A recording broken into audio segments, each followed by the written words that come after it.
welcome back to another picoGym workout exercise video. In this video, we'll be walking through the web exploitation challenge, Super Serial. Let's get into it. Try to recover the flag stored on this website. Alright, let's go to the website. And we have a username and password to put there, but instead of doing that, we're going to go and check out robots.txt first, because you'll notice that there's an admin.phps. Now, this doesn't actually exist, and I can show you that now.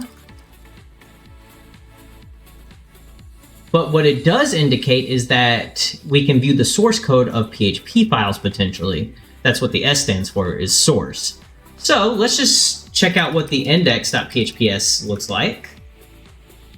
And we can do Control U to view the source here. And sure enough, we can see the PHP source code here. And following that same principle that we just applied, we see that there's a cookie.php and an authentication.php that we can potentially look at the source code of by appending that S to the end of the extension. So let's go ahead and do that by just duplicating the tab a couple times, and we'll make this one cookie.phps, and we'll make this one authentication.phps. All right. So authentication.php is probably the backend used to actually log you in, or once you're already authenticated. And cookie is obviously managing your cookies when you do log in, or upon logging in. Because if you scroll down here, you can see that there's an if is set cookie login. Then we see that there's an unserialization going on here, which means that we potentially have a PHP serialization exploit that we could launch. So that being said, what we probably want to do is try to get this error to catch here, right? Because it'll print out this perm right here, and perm will store the unserialized object. So if we can unserialize, say, the flag object, or wherever the flag is, then we can print out the flag. That being said, we need some kind of mechanism that we can use to actually print that flag per se. Otherwise, it's just going to not do anything when this error triggers.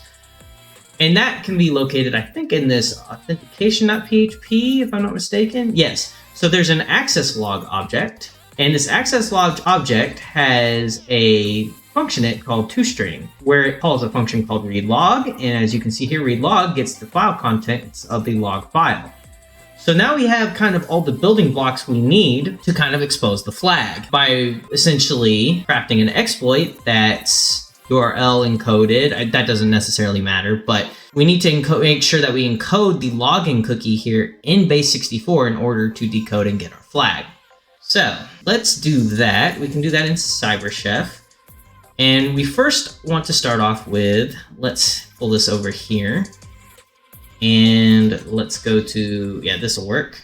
All the PHP serialization objects follow the same kind of format. So you want to specify the object first, or class, which we know is access log. So then the next value here will be the length of whatever the object name is. So access log is 1, 2, 3, 4, 5, 6, 7, 8, 9, 10. 10 characters long. And then we give it the name surrounded in quotes. Okay. We're going to say :1, because we're going to only have one object that we're kind of accessing, or one value that we're accessing. And then we're going to specify this as a string object. And we're going to say the length is 8, because we want to access this log file variable right here. So we want to do log_file like so, and that's 8 characters long. Then we're going to put a semicolon, because then we need to actually specify what we want to put in the log file variable. So we want another string, of course, and we're going to do 7. And this took a little bit for me to figure out where the flag was exactly. So you just have to play around with it until you find it. But it ends up being in .. like up1 directory, and you can kind of get a hint on that based off of where the user's database is. So potentially you could kind of, I guess, assume that the flag is up1 directory as well. And then instead of flag.txt, you're just going to do flag. Then you're going to put another semicolon and close the curly brace. And then we're going to do to base64, right? Because remember, when it's doing its unserialization, let me pull that back up. Where is it? Here. So when it's doing its unserialization, it's first off, it's getting the login cookie, then it's URL decoding the login cookie or the value that's in the cookie, and then it's base64 decoding that. So fortunately for us, we don't need to actually URL encode this to get it to work. So we'll just copy the base64 value as is.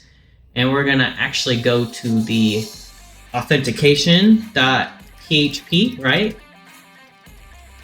Because that's the file that's actually, is this it? Yeah, that's the file that's actually logging us in and determining whether we're admin or not.